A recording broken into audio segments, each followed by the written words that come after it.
All right, this is on air. I'm just going to give it a second to invite some people to this so that way they can see what's going on. I'm going to double check, make sure everything is viewable. I'm a bit of a rookie at this, so I tend to not be the best at it. I want to make sure it's actually showing up. Let's see, it says I'm on air. Let's see what happens. I hit the Start Now tab. It says I'm offline. There's that. We're gonna copy.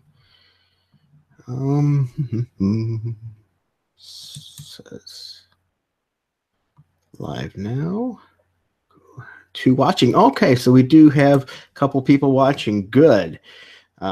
There we go. All right, I'm just checking the stream, make sure everything's good. Hello, Chaos Sonic and Joshua. Nice to see you. Oh, I'm running one at the same time as Crowder. I wasn't even thinking about that. I'm going to be joined by Underground Geek in a little bit. I'm going to send him the info, the link, so that way he can join. So we're going to be trying to pick up from where we left off last time before technology just did not want to agree with us. So we're gonna give it a shot again. I just sent him the Hangout link. But before that, I wanted to talk about a couple of the events that has been occurring, for example, for today. And one of them is the Stan Lee video. Okay, and that, first of all, I agree with Stan Lee. All right, I think he's a hello on Rank Chevron. I wanted to start before I get Underground Geek here. I wanted to talk about the Stan Lee situation a little bit. And first of all, as I was saying, I do agree with Stan Lee. Marvel has always represented the world outside our window, but there's a couple discrepancies I have from that. For one, I tend to think that clip might have been taken out of context, or also, Stan Lee probably isn't really 100% up on what's going on in the comic books right now because it contradicts what he said before. Earlier, Stan Lee pretty much said he was fine with making all kinds of diverse characters, but he also believed in leaving the core characters alone, too. So I think that current video was a bit misleading. First of all, Stan Lee is almost blind now. So how much is he really seeing and reading? Does he really know what's going on? But otherwise, everything he said, he's always agreed. He's always said before that he believed in diversity and everything, and I don't think anybody had any issue with it. So I think that's just Marvel using Stan Lee as a shield, and poor Stan Lee. I mean, come on now. That's just wrong. Leave poor Stan Lee alone. So how's everybody doing that's watching so far?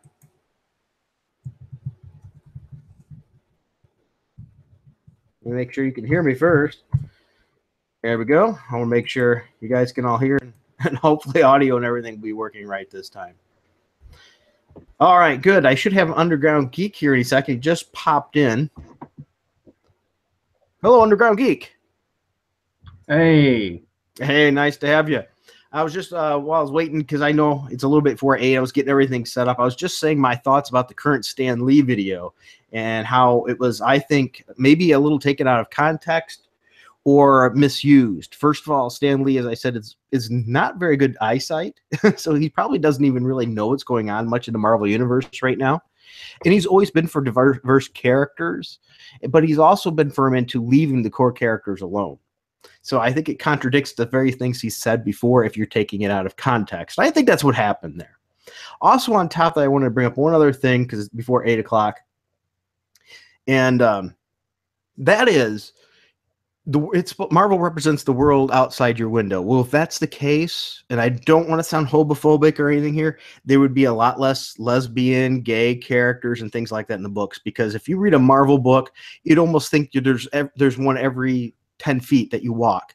And, the number just isn't there statistically. So there's a lot of bullcrap right now in Marvel. Not that representation's bad. If it's done right, I think everyone's okay with it. Oh, you done it now. I know. I just stepped on it with people there. I'm just trying to say it like it is. as I said, I have nothing against that. I like a lot of diverse characters, but it is what it is. It's just, let's be honest about it. So I hope they can be written better because they deserve better representation. Well, yeah. I mean, what was that one guy that Diversity in Comics is always talking about? He's a black guy that writes, and he writes like white characters better than he does ethnic characters. Who was that guy he was talking about that wrote like a really good? I think it was Captain America. I'm not 100% sure on that one. I don't watch all of Diversity in Comics videos. I know I really stepped in it there, didn't I? You sinner. Well, I watched some. To be fair, I do. I watch some. It's just there's so many great YouTubers on that I try to watch everybody. There's your too channel, many. Switch Point, Unraked Chevron, right? Dark Philly. All these different ones. I love comics is one of my favorites. And things like that. So Everyone has the ones that they like, because I generally don't like the ones that that just give information and just talk.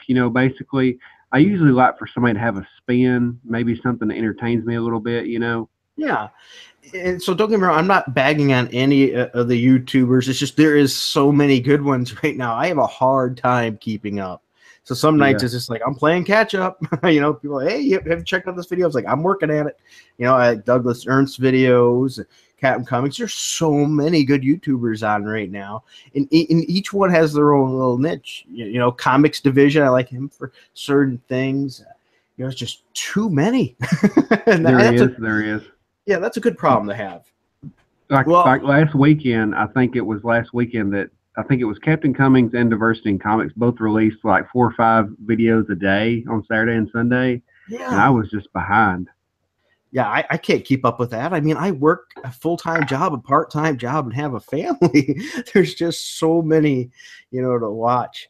It's hard to keep up, but there's so much great content, and these guys all share their own takes on it. And that's one of the things I love, and that's one of the issues I have too. One of the things that I love that I have the issue is we have different opinions sometimes. I don't always agree with everybody. I don't always agree. Here we go again. I'm going to lose some subs. I don't always agree with Diversity in Comics. I said that in one of my videos recently, and boom, right away I got several people. Well, then you must be an SJW supporter. Oh, it's yeah. It's like, no, that's one of the great things to realize. We're individuals. We will have differences of opinions. Oh, yeah, I understand, because there's been a couple of videos that Diversity in Comics have done, that Captain Cummings have done, that I was just thinking, okay, I get it, I understand, but I don't necessarily agree with it, and then I just move on. That's what you do. Exactly. Or I might share my alternative take on it. Now, once in a while, I do get a little giggle or something if I do a video and another YouTuber does one that's similar to it right around the same time. Like I still giggle a little bit when I found Douglas Ernst there did a video on Peter Parker Spectacular Spider-Man, and he referenced Amazing Spider-Man issue 33, and I was doing a flashback from the Stash issue 33, reflecting on and comparing that to the current Spider-Man. It was like, ha-ha. I watched yours and I watched his, and I was like, what, did these two guys talk to each other? That was unplanned. It just was a complete coincidence. I think they call that organic when they're talking in writing terms. But yeah, it was funny because it was like, oh, this is going to look so planned, Yeah, I understand that. So it's good to have you back on. I apologize. This is first of all, Underground Geek deserves a lot of cred for putting up with me, because the first time we tried to do this, we had massive tech issues. So nothing was working out at all. And then the second time, I had to bail out because I didn't get home until about 8 o'clock, because it took me hours to get home from work, because evidently it seems like half the time I drive home, every car has to burst in flames on fire and block up the road. Yeah, freeways are terrible when it comes to daily commutes and stuff. Right, and I already have a long drive home from work. I have an an hour on a good day. So you take those bad days, it's hard. Oh, I understand. Hey, so what have you read here lately that you that come out yesterday that you say would be a good recommend for me, maybe? I have read nothing that came out yesterday. Nothing else. Fail. Sorry. I've been reading a lot of older stuff right now, playing catch up, and I just didn't have time today to go to the comic shop. I'm going to try to hit it up tomorrow and pick up a book or two. So, I'll go from there. I've been playing catch. Actually, I have a lot of them I'm reading. I'm reading again for the second time. I've always been a big Iron Fist fan, and I said, I'm just going to pick it up and read it again from the start to get a real good feeling and grasp on Iron Fist again. So, and I'm also playing. Yeah. I'm playing catch up with Batgirl too, because everyone's saying how bad Batgirl is right now, and I understand the costume and all that. I could see that, but otherwise I can't say a whole lot because I'm not through the new 52 Batgirl, so I'm working on reading through that as well. So how about you? I picked up some random Batgirl comics the other day because I was wanting to rip on Gail Simone. Okay. And the ones I ended up picking up was actually 2 of the new 52 and 1 of the, I guess it's post new 52. It didn't say new 52 on it. Okay. It was a different outfit. It was the all black outfit instead of the purple outfit. That may be Batwoman, not Batgirl. That it said Batgirl. I don't know if it was like technically Batwoman, but it was Batgirl. Okay. But she was fighting. She was fighting some of what's those creatures that Marvel's always fighting. It's like they're in the aliens that are like in a horde in a nest. The X-23 was fighting. I know who you're talking about. For some reason, I'm drawing a blank. She was fighting some creatures like that anyway. But I read them and it ended up that was the new 52 ones was post Gail Simone, so they were actually okay. So I didn't get to rip those. Right now, Switchpoint said that Batgirl didn't get her purple outfit until the new creative team right after Simone. Right?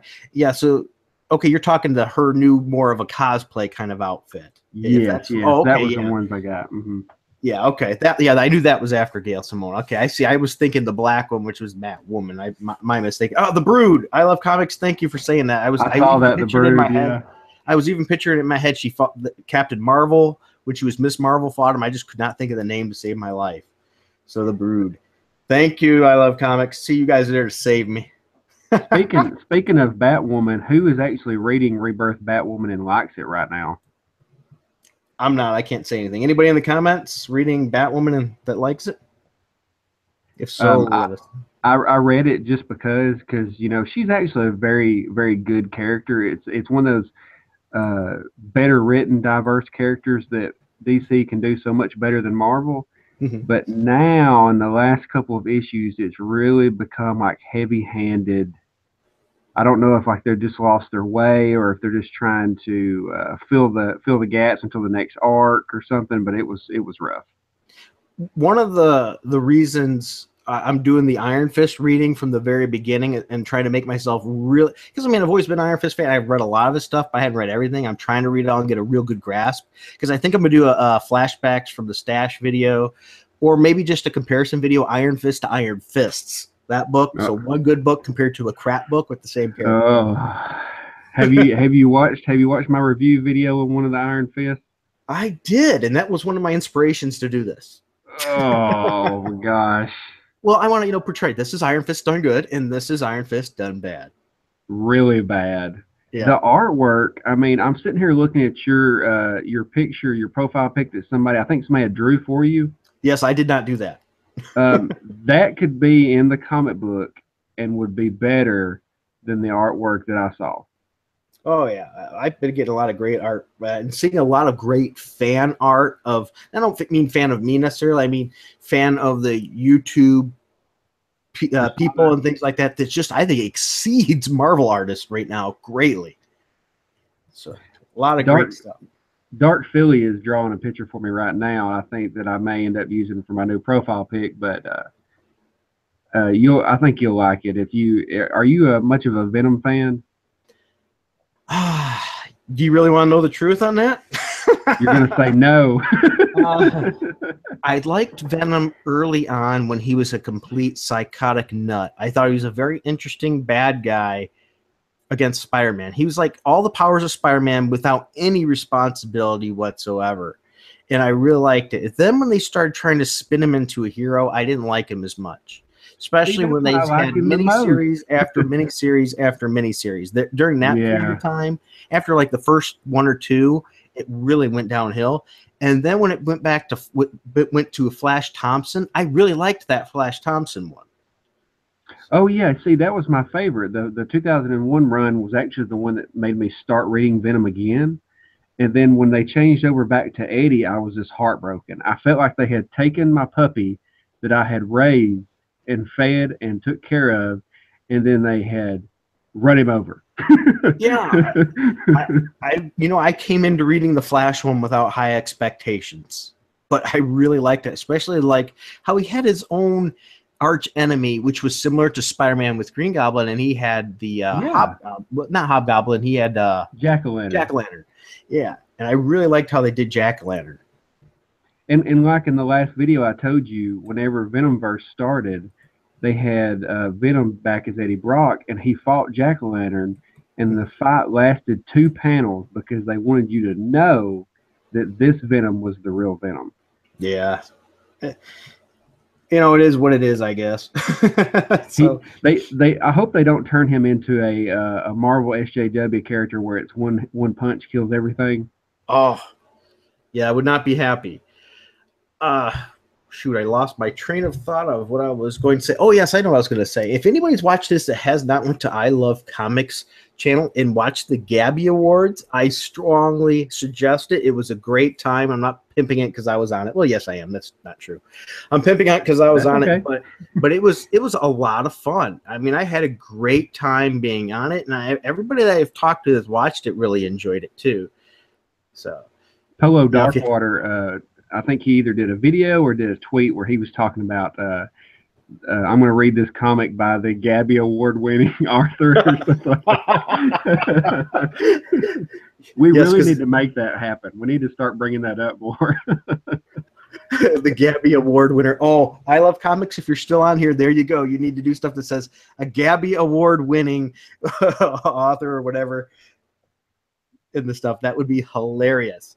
Also, just so you know, I Love Comics does have another awards show planned coming up. Okay, so this time not just being mean and picking on the bad ones, but it's going to be celebrating the good ones. So that's good. You got to keep it positive. You can't be negative all the time because then you get yourself in an echo chamber. Exactly, and that's what it is. It's about love of what we're talking about, love of comics and things like that. And we're allowed to just have fun doing that. It's not always good. It's not always bad. Let's see here. I have a question. Will you ever do a live stream with just some guy, King of Thunder, or Diversity in Comics? Problem doing that. If they'd like to do one with me, more power to it. I know Diversity in Comics is very hard to get to do that. He's busy.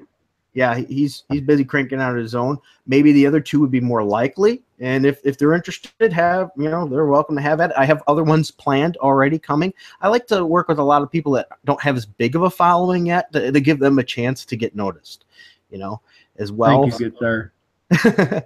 Well, I've had that opportunity happen for me, and I've been very appreciative of it. And there's just so many good YouTubers on there like yourself that I think need a bigger audience. So. Well, thanks. And I like that thing too. People kind of wanted me to do a channel, and I thought, I'm not going to do a channel because there's so many channels out there. And then once I did my first video, I listened to myself, and I thought, okay, I sound nothing like the rest of them. Maybe that's something that I can bring to the table is the fact that even if you sound different when you're talking about something, you have a different point of view. That can bring so much more people in that weren't interested in before. Yeah, and this is what it reminds me of: going to a comic shop or seeing a group of your friends and just nerding out and having a nice chat. You have disagreements on certain things, but ultimately you all leave going, "We love this hobby." Exactly. And you have books that you read that I've never touched, and I have books that I've read that you maybe don't read anymore. So, everybody has a different perspective. They might read a comic and go, "Hey, that reminds me of the Lethal Protector Venom series," or "That reminds me of the New 52 Batman," and someone else may have not have read that. Right. There was a question. Let's see. I think I lost the question. Let's see. Oh, there we go. It says, No, I've read that one already. Here it is. Should Flash Thompson be the new Colonel Jupiter? Switchpoint asked that. What do you think? Well, it's already been answered because he's going to be the next anti-Venom. Oh, is he? Okay. Yeah, they released some art earlier. They're talking about some spin-off series and stuff, and he's fighting with Venom and another character that's holding them apart, and he's got the white Agent Venom suit. Oh, okay. See, I'm learning new things all the time. I'm really glad that they're bringing him back with his own character like that, even if it's a short time, because he really does deserve, to have his own character. Yeah, I thought he was really good in that. That's one of the biggest misses I'm going to have. All right, so jumping into what our discussion was previously and hitting that up again, we were talking about part of the problem with Spider-Man today is there's too many. Just too many Spider-Mans. It's diluting the gene pool, if you will, of Spider-Man. Exactly. And so we were just going to bring up a lot of these because there's so many of them. What's the main ones? What's the first 5 that you think of? Well, it'd be Peter Parker, Spider-Man first, absolutely. Then probably Ben Reilly, and then Miguel from 2099. Then Mayday Parker. After that, it's going to be getting to be a toss-up. Maybe Kane. Maybe Miles. Yeah. Those would probably be my group up there. See, they want to consider Mary Jane to be a Spider-Man character, but I consider her a spider vampire at this point because the only reason she has any powers is she siphons them from Spider-Man. Right. She's a succubus on Spidey, right? So they literally made a female wife into a human succubus that sucks the life out of her husband, and they didn't even realize they did it.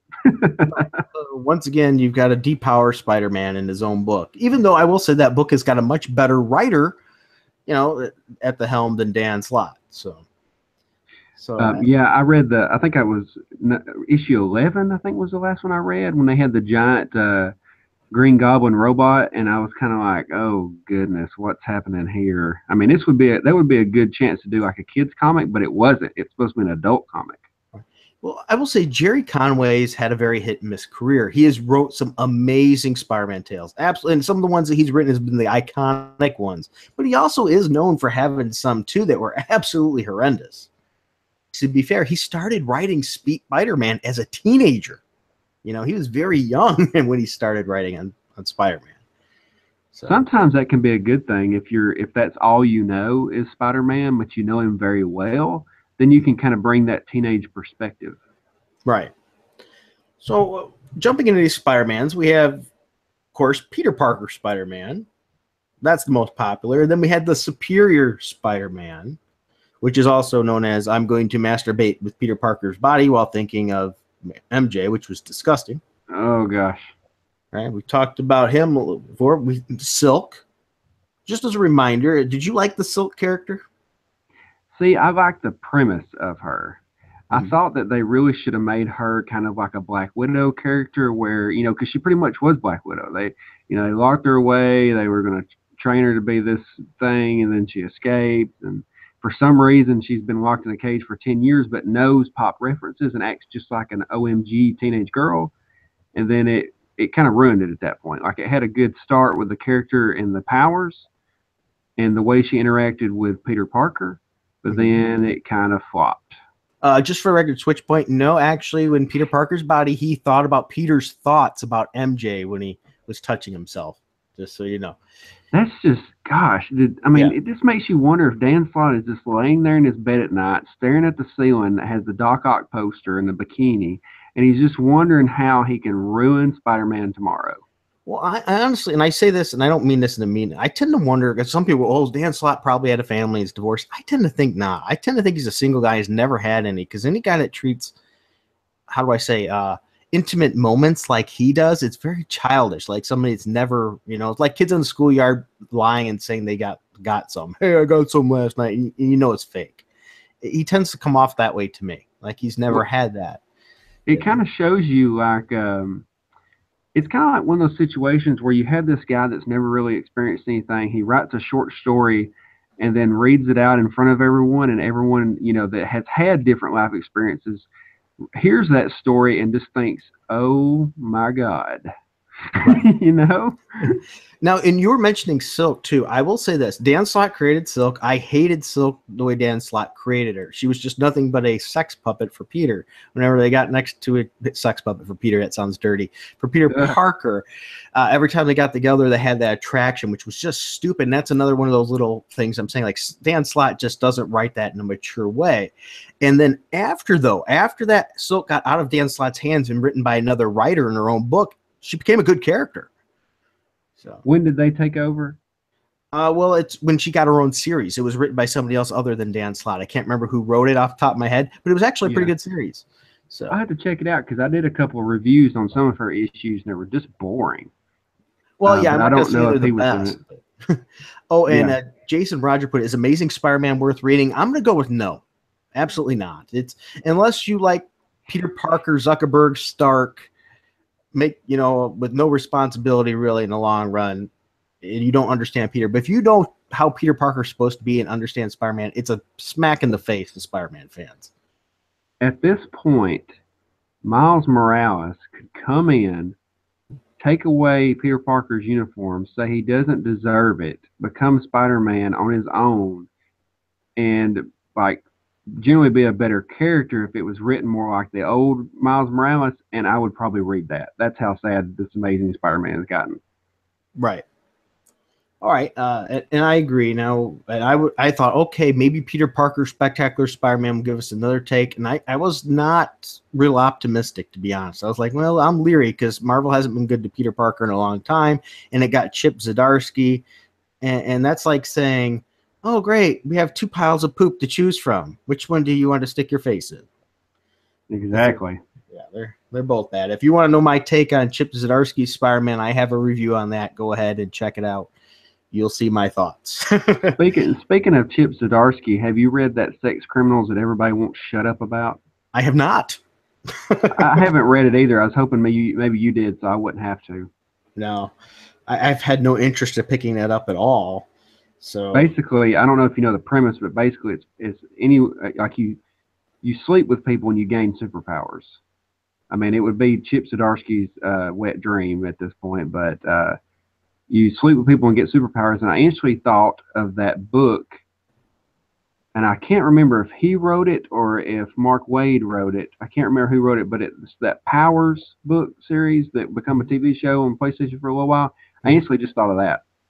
okay, yeah, I haven't checked that out either. But that Sex Criminals, I've had no desire. When I read a little bit about what it was about, it did not intrigue me at all. It kind of turns people off just on the title. I mean, you got to think about it this way. I mean, if you go pick up a comic book or a book and it says sex criminals on the front of it and you bring it home, put it on your bookshelf, and other people look over there at that bookshelf and see that title and they go, hmm. Well, that I'm not trying to moral pedestal here or anything, but that's just not my kind of thing. I'm not into massive gratuitous stuff like that, and I think it's overdone in movies. I'm a bit old fashioned, I guess. I when I see it on TV and stuff, it's like, really, was this necessary half the time? And things. I know I'm an old man, get off my yard, but it's just I don't see the need for it. I don't either. There's so much out there anyway. It's kind of like he's writing this stuff and just producing it. Kind of like Dan Slott, just writing it and producing it. Let's just put it out there. Hey, I got this cool idea. I was sitting on the toilet a while ago. What if everybody gained superpowers by having sex? Man, I'd be freaking immortal. some of us might be in trouble. Dan Slott. I mean, well, I have sex almost every day of the week. I almost have sex Monday. I almost have sex Tuesday. I almost have sex Wednesday. I almost have sex Thursday. You get what I'm saying? Anyway, so another one was the Scarlet Spider, Ben Reilly. Or actually, there's also the Scarlet Spider Kane. They've both been Scarlet Spider now. I don't know why I like Kane so much, but I do like Kane. But in the last issue I read, I think it was issue 8 of Ben Reilly, the new run of Scarlet Spider. Mm-hmm. I really didn't like Kane because he was almost like a sociopath. Yeah, he just went through his own series as Scarlet Spider, trying to be a good guy. He just seemed to have a really hard edge. And now with the new Scarlet Spider, they're writing him a lot different. So I don't know what to make of that. Yeah, I don't know why you need two. Like, why is there always more than one of everything? You know what I mean? Well, that's because Marvel, when they have something that thinks it's good, they've got to beat your head over it. I mean, think about earlier when Wolverine became popular. Wolverine was in every freaking book, or they'd put him just on the cover and he wouldn't even be in the book, so it'd piss you off. They did the same thing with Venom in the 90s. They hit him, maybe early 2000s. I might be off of the time frame on that with Venom. They did the same thing. They overdo it. Instead of giving you and making you want more, they hit you with it so much you don't want it anymore. Yeah, I mean, it's kind of like DC does with Batman now. I mean, anything that's suffering, if you'll notice, Batman makes a cameo. Like Yeah. Blue Beetle, the issue that I read. I just picked up random issues. That's why it's so funny. That's why it keeps happening.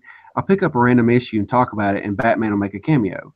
And like I picked up Blue Beetle, I think it was 11 or 19 or something. He made a cameo. He's going to show up. And then I read Justice League of America, the team that he started, and he's in almost every issue. And then you'll pick up Detective Comics, and he's in that. And you'll pick up Dark Knight's Metal, which is an event about him.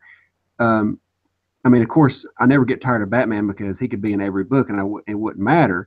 But it's kind of the same thing that Marvel does. They find a character that's popular, Deadpool, and put him in everything. Right. Switchpoint asked this, and you might be able to answer this one. Have you heard of Die Kitty Die by Fernando Ruz and Dan Parent? It's a great homage to old Sabrina the Witch, Casper, and Richie Rich. And I have not. I haven't read it. So. I haven't read that, but when you said the title, I instantly thought of Squatto del Gato. Okay. But no, I haven't read that. That's I'm not a big Sabrina's Witch fan. The TV show was fun, but I never watched it. I'm sorry, I was adult then. That was. Oh, I forgot you're old. Thank you so much. But I'm familiar with Casper and Richie Rich. So I'm not going to tell you how old I am, but I think you've got about 10 years on me.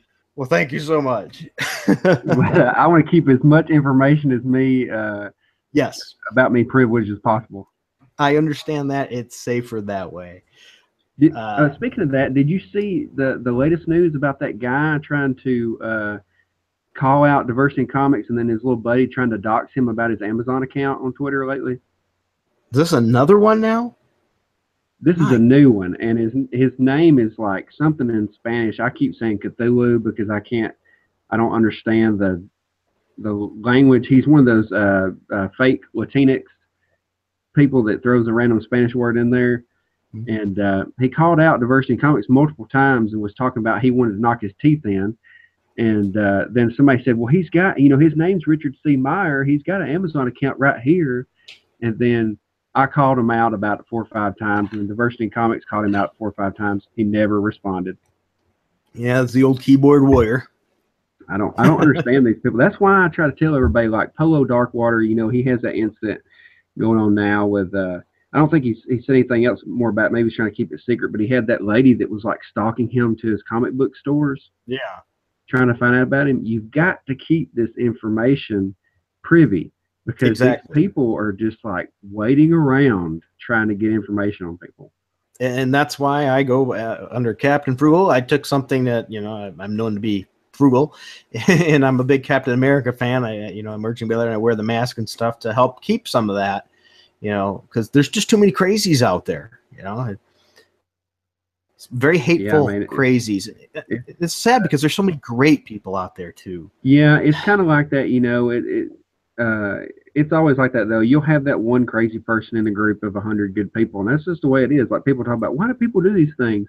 Well, there's just bad people, and there's always been bad people. I mean, it's not something new. But on a good, on a better note, evil people. It's just it. Sorry, go ahead. That's just the way it is. But on a better note, speaking of Spider-Man characters, did you read the new Venom, the Legacy of the Lethal Protector Part 1 that come out this week? Or no, you said you didn't read any. No. Sorry, my work has been incredibly busy lately, so I'm Well, I'm I'm the prepping same for way. another job to start up in a couple days. My second job, and I have to put all that together on top of my other job that I'm doing a lot of stuff on. So You just act been like busy. you're trying to have a career or something. Well, I should by this time in my life, or I'd be screwed.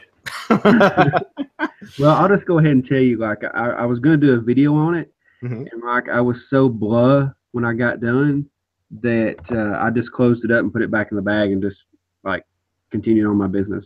Have you ever went and intended to do a video? You're reading this book to review and do a video on it, and after you're done reading it, you're just like, I can't do it. It's not bad enough to do a review on, and it's not good enough to do a review on. It's just so meh. There's nothing Yes, to talk about. yes, and you just read it and you go back and you try to find something good or you try to find something bad that you can talk about in a video, and you're just like, wow, this. I feel like this guy walked in, on deadline day, put it on the guy's desk and said, "Here you go," and then just went home. Just nominal work. I put in the work. Here's my paycheck. I'm going home.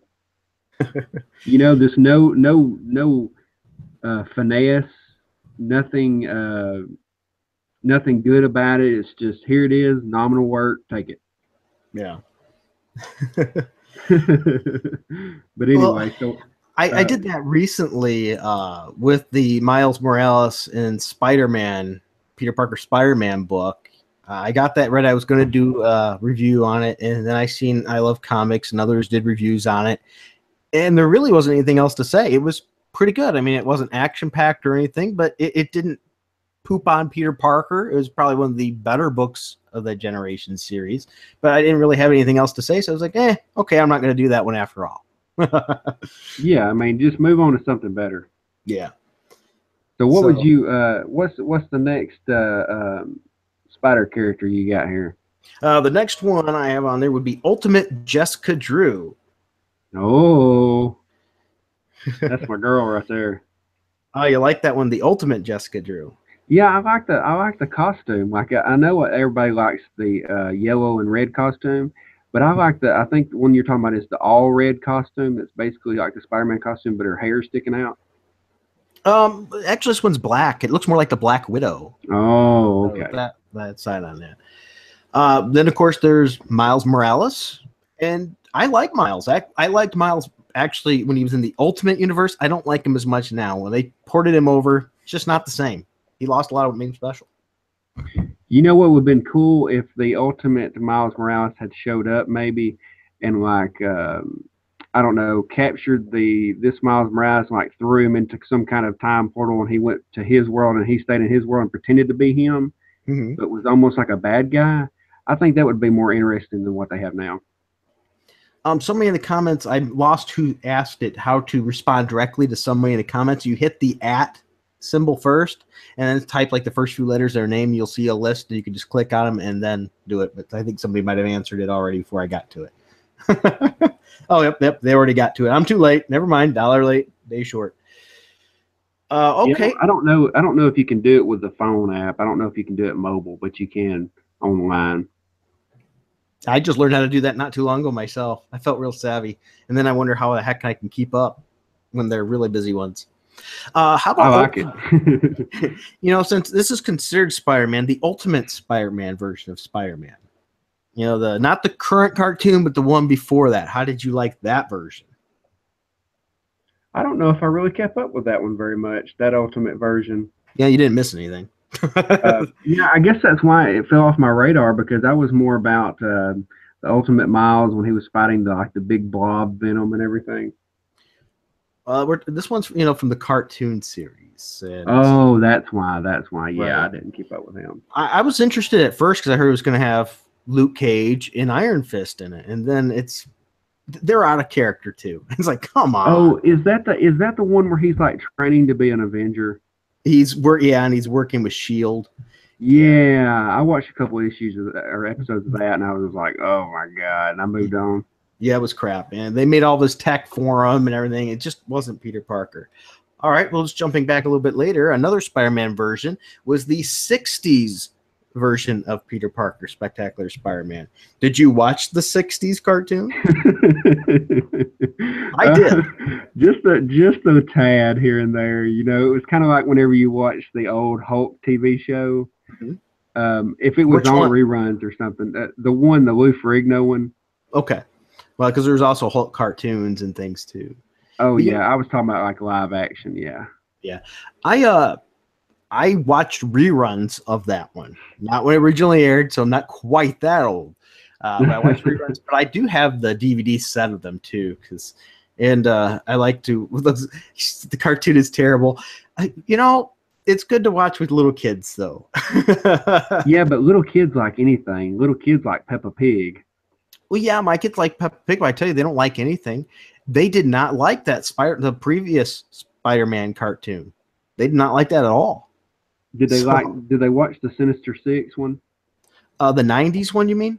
The new one, like the newer one that's come out, like Spider-Man versus the Sinister Six. The brand new cartoon. My little girl watched it, and she was actually okay with that one, though I don't like it. That one, I think that one's pretty cool. Like I'll watch it if if I'm just trying to kill time, and it comes on. But I hate the way they do Agent Venom on there. Agent Venom's just like Yeah. And I was like, okay, Flash is not stupid, so that doesn't jive. Both of my kids like the Spectacular Spider-Man cartoon series, though. They liked that one. So, and my son likes Earth's Mightiest Heroes. I haven't let my girl watch that yet. We're probably going to try it next week, Monday. So we'll see how she likes that one. I don't get a lot of time to watch the TV shows. And the big, when it comes to me, the old TV shows I used to watch would be the 90s Amazing Spider-Man. Yeah, my wife loves that. She was watching that with my girl just last week, and they both really liked that. They were talking about how they weren't allowed to have much violence in that show. Like they didn't really have him ever hitting anybody.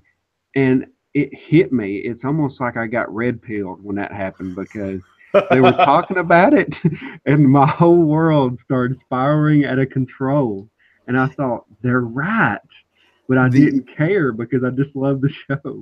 The 90s cartoon of Teenage Mutant Ninja Turtles was the same. You look back in the history of a lot of the cartoons, they didn't have some of that violence. You've seen that in the older Marvel cartoons and things as well. One of my favorite ones is the Fantastic Four, the older ones, where they had Herbie the Robot because they couldn't use Human Torch because they were afraid kids were going to light themselves on fire. My God.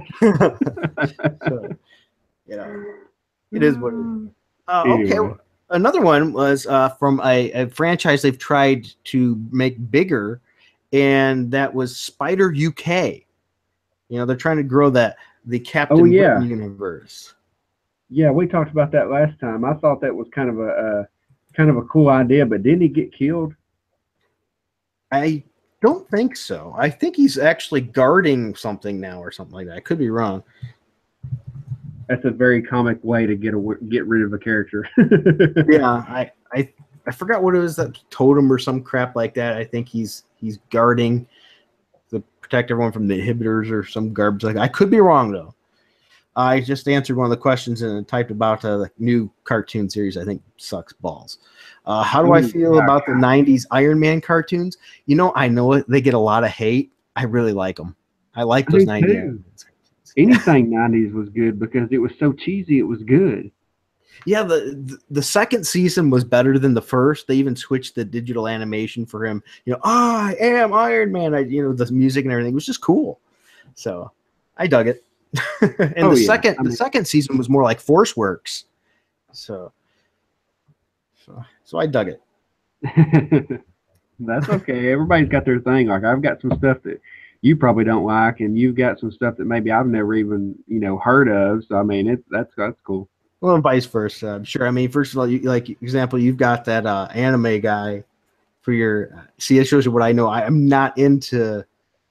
Yeah, you just referred to him as that anime guy, so that let me know right off the bat. That's one of those Pokemon, isn't it? I swear I know what that guy is from, but it isn't clicking. So, and I couldn't name him though. I know I couldn't do that. Well, see, I've got, you ever get in a mood where you just start changing stuff a lot? Like you just, change your, there was a while, like in a week, I changed my profile pic like 4 times just because I found like this good art or something and changing. Everybody, was like, who is this guy? Why do you keep changing things? Like people don't like change. It messes me up. I did a video. I think it was you, didn't I? I put the wrong person's account or something like that, or I can't Oh keep yeah, up. you put a different like underground geek like something. It was like I don't know what it was. It's some kind of affiliation, and I was like, oh, I started a militia. So I apologize. I used the wrong picture for that, even though I talked about you. Go figure.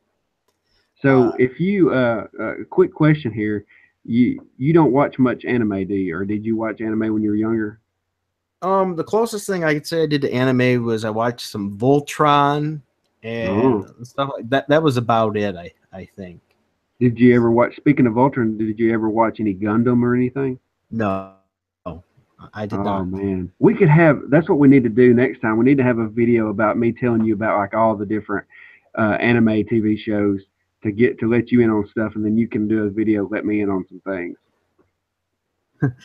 You could school me all around the block. It'd probably take a video series because I'm an idiot when it comes to anime. I know nothing. They took like all the animated shows and characters and stuff. Like when I remember when they first like came out, like Gundam Wing and those shows, Outlaw Star. I didn't know that they were anime because I was younger, Mhm. and they were just on Toonami, and I would just watch them, and I thought, okay, well, this is just really good cartoons. And then I found out they were anime, and I thought, why are they so much better than other? And it's like that's their movies, that's their live action movies, pretty much. Compared to our like Star Wars, that's their Star Wars. Yeah. That's why it's so good. And I don't have anything against it. It's just, I when I grew up gravitated towards other things at the time, and you get set in your ways a little bit, and it's going to take a little work for me to branch out. But right now, I've been branching out more than ever before with the dog pile of what Marvel has become. I just, haven't read as much of that stuff. I've actually dived more into DC than ever before, and I'm playing catch up on a lot of that stuff. Things I like, so it's working you, out you good. know, I think their plan may have worked because they're trying this forced diversity thing, and they're unknowingly forced diversifying us to other companies. Yeah, no kidding. I'm very diversified in other ways. And that diversity is kicking them in other ways because now there's content readers and things are so sick of it. They're starting to put their money and their time where their mouth is. Marvel doesn't want to admit it. It's actually creating new content creators and things that are against that. And one of them is one of the subscribers. And it's too bad he's not in here right now. There was a little press release on him not too long ago with Gad. And he's launching his own independent comic book company, it looks like. So That's awesome. It yeah, takes a lot to do that. yeah, and he's been putting a lot of work into that. Guys, I have not read Batman the White Knight yet, so I'm Oh my sorry. gosh, Good. you need to. I thought it looked like it'd be good, so it's on my list. Just haven't Oh gotten there man, yet. and see, I'm a very hard person to please when it comes to storytelling. Like I would take a flashy fight scene over a good story any day. And then when I read that comic book, I read it and I flipped all the way to the last page, and I was looking for more pages. I was like, where is it just going to end here? What's the deal? See, now that's when you've got something good. When it ends, it leaves you wanting more. Exactly. Ah, I miss that. so so what you got? Let's get back on topic here. What you got for the next character here? Old man spider Ezekiel Sims said he recruited several spiders, including Ben Riley, Spider Ham, Mayday Parker, and he seems to know most about the inhibitors. He's the only one who informed the others about the Scion. This is during that tons of Spider-Man crap. The Bride and the other key players, defeating the inhibitors. So he came from another universe. And I Oh, think he's actually another spin on the Ezekiel that was an Amazing Spider-Man with the totem deal. he's But he's a probably going spin. to be because Marvel's not very original. They always reuse everything. Hell yeah. Then there was Spider Assassin, which is another version of Peter Parker that he Yeah. abandoned his past life and his moral code. Oh, that's cool. So he's Scarlet Spider. Yeah, pretty much. It's pretty well said.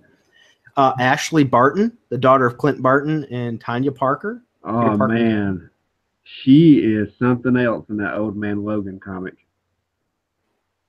Now, I read the original first take on Old Man Logan. I haven't read and kept up on him after that. Gosh, she is something else. Like she turns out to be like a complete jerk, and she's like a criminal. And then she shows up later in the Old Man Logan like Venomverse, Edge of Venomverse issue, and like tries to feed him to that T-Rex venom. And I mean, I did not like her at all. That was my first real time that I had seen her, and I thought, who is this jerk? Bad taker out the. Chaos Sonic, I like the JMS totem idea as well. I know a lot of people didn't, and I know it messes a little bit with the Spider-Man lore. But you know what? I will say it was JMS wrote Spider-Man characters with depth. And I think he wrote the best version of Aunt May I've ever read. So you really, if you mess up Aunt May, there's something wrong with you. Well, a lot of people do. Dan Slott kills Aunt May off. I mean, not killing her dead, but you might as well. The way he writes her so bad. Mark Waid wrote her bad. There. Yeah. Well, if anything, she sees him. She was always so negative against him. It just doesn't make sense. It makes you wonder what happened to Dan Slott. Like the other day, someone was very rude to me on Twitter, and my immediate response was to ask him, I said, who hurt you? What did they do to you? Yeah. What made you such a dick? I mean, exactly. I mean, let's talk about this for a minute. Like, I would really like to sit down with Dan Slott and say, what happened? Do you see him make a complete hypocrite again of himself today? He's at the comic store. Well, you can burn him on anything if you want, blah, blah, blah. It's like, wait a minute. Didn't you not just pitch a hissy fit a month or so ago when Captain Cummings burned a comic book, when he burned an issue of America? That was a big, terrible deal. He was a bad person because he burned a comic book. But now you're telling him, well, it's yours. You can do whatever you want and burn it if you want. It's like, you hypocrite scumbag. So. I actually did a video on that topic. If you'd like to go to my channel, Underground Geek. I watched it already. Video. I was setting you up for a plug. But yeah, I mean, it's crazy. And, it goes to show you, like, the SJWs always lie, always project, and always turn on you. And he turned on them. And like I talked about in my video, he had nobody else to turn on. Like, that's his life goal. Every day is to go after a new dragon. He's like Don Quixote with the windmills, and that was the only people left that he hadn't blocked. Exactly. And so everybody, if you haven't seen that, definitely go to his channel after this or when you get time and check it out. He covers it really good, and really you tell it like it is on Dan Slott, and I like that. I appreciate that. I'm a simple guy. I don't have the vocabulary that some people have. And when I talk about things, I really just say, he's this, or he's that, or this is why I believe this, in a common sense manner. And I think some people kind of understand that. Oh, I think that's the best way to do it. I think using big dollar words and things is not always necessary. From my years in the field of instructing others and things, I've often found that the more you can simplify something and make it relatable, the better they learn. You could try to be impressive with using all kinds of long words and be impressive. And, sometimes you throw in just because that's the only word you can think of at the moment. But otherwise, who's your real audience? And that's what you need to think about, being relatable to that. You might need to quote You might need to quote yourself there and send that to Marvel, because they seem to not know who to market their comic books to. No, they certainly don't. I think they sometimes market it to the lowest common denominator that doesn't read. So, I don't understand it. They're going to market themselves right out of business. Is what's going to happen. Exactly, and that's one of the reasons I've been doing this, is because I grew up learning to read and things on these characters is what I love, and I don't want them gone. I want to have them back where I can read them and enjoy them with my kids, rather than just, well, there's always back issues. Yeah, I know that. I have tons of them, but I want new stuff too. So anyway, by the way, make sure you check out that video of his. Does a great job. Another Spider-Man was. Sir. Hey, anytime. If anything, I know how to plug something. How about Spider-Punk? He was Hobie Brown. That's that's the one they keep showing. Like every time, have you noticed that every time they show like a group of Spider-Man? I think I have a picture on my wall right now. They throw him in there because of that kind of iconic costume. Hmm. With He's got the, isn't he the one with the spikes and the blue jean jacket? yeah. Yeah, they kind of throw him in as much as possible. Denise, I have not done a video on the Stan Lee message. I actually talked about it a little bit right before we started this and my views on that. And just to reiterate, I agree with Stan Lee. I think he's being genuine there, but I tend to think that video was made or cut out of something previously or made without him being fully informed, because but a couple years ago, he also said the same thing. I'm all for diversity, but he also said, leave the core characters alone. And don't be sorry, you weren't here at that time. I started early. He said that, leave the core characters alone. He has nothing against making new diverse characters at all. If you look, that was sort of contradictory to that. Yeah. And I think he's being completely genuine. I feel the same way. I have nothing against diverse characters. I think Marvel's using Stan Lee as a shield. They're taking so much heat now. They know people love Stan Lee, so they're going to throw him in front of it. It's a dick move by people at Marvel, and they should be ashamed of themselves. It really is. It's kind of like they're picking on somebody's grandpa, because really at this point he is nothing but a figurehead that they kind of will out every time they need to make a couple of dollars on something. And he's an older guy. I mean, he's like, what is he, like 95 years old? Yeah. And I saw him. Did you watch the TV show The Gifted when it came out the other night? I have not. I'm going to watch it this weekend. I think he did a cameo in that. Like he was walking outside of a store as someone was walking in. It was either that or the latest Marvel movie that I saw. I think it was that one. And he walked out, and I looked at him, and I just thought, oh my gosh, like he had just aged so much in just a year. And Well, part of that's going to be his wife, died. Yeah, So and he doesn't have very much longer. That's the first thing my wife and I were saying when we discussed that. When somebody that's the love of your life that you've been together the whole time goes, usually the next person doesn't go long after that. So cherish your moments with Stan Lee. Exactly. And you know that he doesn't know what's going on. He's 95 years old. He's probably on so much medication at this point that he just shows up, says Excelsior in the meeting on Monday morning, and goes home. Well, it's also said he's almost blind now. Yeah, he can't even read comics anymore. Right. So, he's really more of a figurehead. And I think if he really knew the inside of things and what those pages were saying, he wouldn't be for it. I want to address some too. I love Comics said in the comments. He said the bigots are coming out on his Stan Lee video. I haven't got to see your video of that yet. I'm looking forward to it, and it's a shame but you know what? In a way, it's a good thing too. Let's bring those bigots out, because there are those too, and those people are scum, and they need to be looked at by everyone else and said, what is your problem, people? There's no place for that. That's not why we don't like these characters. That has nothing to do with it. The reason we don't like these characters is that they're poorly written, and some of it, matter of fact, me, I'm offended by the way they write them, because my minority friends and my minority characters that I grew up with love are being used as tokens and written like crap. It's not good representation. I'm probably going to do a video on that, because I thought about that on my way home. I think I'm going to do a PSA for all the creators and writers out there using that video. Mm-hmm. But a short thing about what you're talking about, the way they write these diverse characters so bad. Let's talk about one. Let's talk about Red Wolf. Oh, yeah. I mean, it came out, and a friend of mine was like, you need to read Red Wolf. And I was like, what? He said, Red Wolf is coming out, next week, and look at the cover of it. You need to read it and see. I have a little bit of Native American history in my bloodline, and I was like, oh, that's kind of cool. I like that kind of stuff. I'll check it out. And I read it, and I was like, it's okay. And I read the second one. I was like, let's get the story moving. And then I think they canceled it. And I mean, it was just nothing. Like, it was literally just, I feel like it was a badly written time cop, and he had no personality. And I thought, here was your chance. Here was your chance to write a very good, diverse Native American character, and you totally choked. Mm-hmm. Yeah.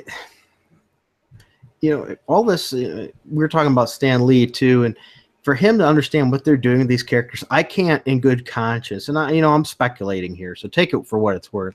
I can't picture him in liking what he sees there. I couldn't picture that at all. It's not what he envisioned. Not in my opinion, No, anyway. he You look at definitely how didn't he wrote the envision. character things. He wrote them nothing like that.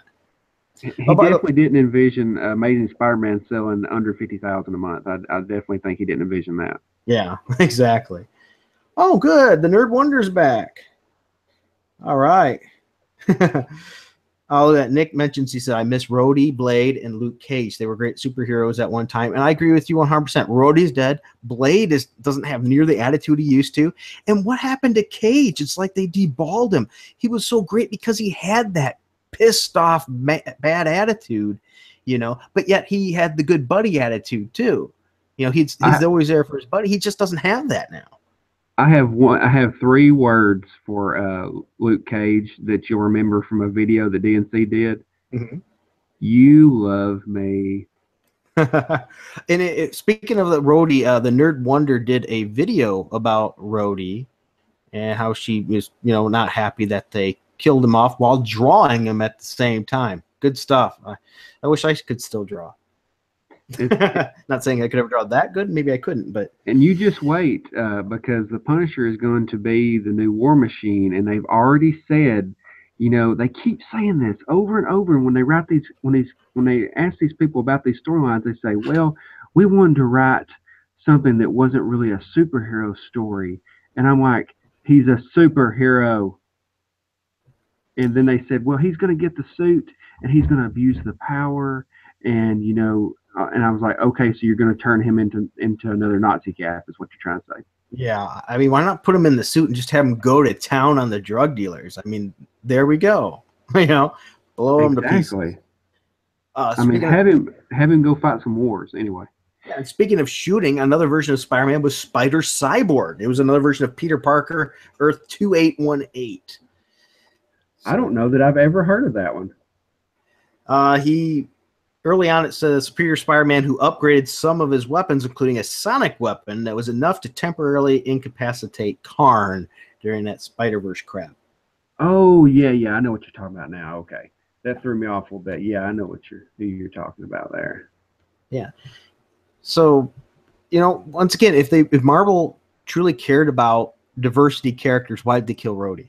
Why didn't they boost him to spotlight? Why didn't they give Falcon the attention in his own book without changing him to a Captain America? They don't care. They want shock value. That's all they want. Shock and awe. Exactly. Get that media attention so they can drive up the sales of number 1 and 2, and then watch the sales fall, and then say everyone's racist and reboot. Another version of Spider-Man was Spider Monkey. He was killed though, wasn't he? I think he was killed in that. I believe you're right. Yeah. How about now this one's a dear one to my heart. Mayday Parker, Spider Girl. I have a whole MC2 run. Yeah. I thought it was a good character. It sort of gave you Peter Parker's no longer in the Spider-Man game. He had a final battle with Green Goblin, lost a leg. He's now in the dad role. The mom's in the mom role. And Mary Jane was written very well in that too. Supportive family, an interesting dynamic of, what do? We don't want our girl to go out there and possibly get killed, but do you stop her? Mayday was just a great character. Yeah, she really was. I like that character. Yeah. That's one book, and the art was amazing in two. Ron Friends did a lot of art in that. It wasn't him the whole time, but he did most of it, if I recall. Doesn't her suit kind of look like almost like Ben Reilly's? Yes. A suit, yeah. Very much so. She was my favorite probably from the MC2, and there was a lot of good MC2 stuff. A Next was good and things like that, but she had her own great character. And it was neat that sometimes Peter would try to help her. And they made sure she was the hero in her own book. Even though Peter tried to help her, he wasn't able to help her much. There was always that issue. Like he got a bionic leg from Mr. Fantastic and ended up getting stuck to a wall, things like that. It kept the hero, and that's what it needed to be. So it was great. I wish we get more books like that. Exactly. I mean, they keep forgetting that, Spider-Man is supposed to be about Spider-Man and Captain America is supposed to be about Captain America. You have to have a beginning, middle, and end, and you have to have the superhero doing something heroic. Right.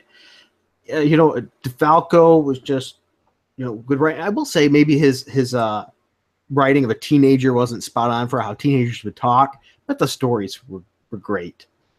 So you can overlook that stuff as long as they have a good story. yeah, it was really interesting. It kept in the family. That's what I sort of was hoping Jerry Conway would do, a family story that focused on the girl, but instead it's the family fighting together, which was not quite as much as I hoped for, but still probably a better book than, well, not probably, it is a better book than ASM. Well, I mean, is that really saying anything though? No, not really at all. I mean, I've completely stopped reading Amazing Spider-Man. I think I quit reading it like even before Civil War II, just because I mean it just didn't interest me. And I can understand that. There's so many books it's hard to keep up with. That Marvel flooding the market and all these other ones, and you can only read so much. And when you got somebody like actively trying to destroy the character, that kind of turns you off a little bit. Yep. Mr. Dystopian said he just bought some Fantastic Five from the MC2, and I do not think you'll be disappointed. I think you'll like it. So that was probably one of my favorite alternate universes. 2099 was okay. It had hits and misses, but the MC2 universe, I think, had a lot to it that was really good. How about Benji Parker? That's the baby from that MC2 universe. He was displaying powers before the end of the series as well. That could have been really good if they continued that on until they grew up. Yeah, I think I would really liked it. We're just talking about has Ron Friends done any artwork in anything lately? Does anybody know if Ron Friends has done any work? He's another one of those I think that's sort of a little bit blacklisted from the industry. But because he's with the old group, they just don't seem to throw him that kind of work anymore like they used to. But I always loved his work and Tom DeFalco and things. They don't get it anymore. Yeah, but I mean that's because I'm old. Well, I mean there's a lot of guys out there that they just have life changes sometimes. Yeah, maybe they're doing better things. I'll have to look into that. Spider-Man 29, Miguel O'Hara was, as I mentioned, another one of my more favorite Spider-Mans. His original run was okay, and then he had another run after that. Slott sort of brought him back. I'm glad he didn't write him because Slott can ruin anything good. They really they hurt my feelings on the last issue of Spider-Man 29.9, and I feel like I haven't checked on it, but I feel like it was canceled. I think by the way they did the last issue. Mm-hmm. And it was like they had a good storyline going, and then the last issue was like, bam, bam, bam, you're done. Yeah, and I haven't read it, so I can't say anything. That's one of those. I only have so much income to put on them, and what I usually do is I don't buy a whole lot when they first come out. I wait until they're out and get them really cheap later. So I only buy a few here and there, and that's why you don't see as many new issue reviews from me.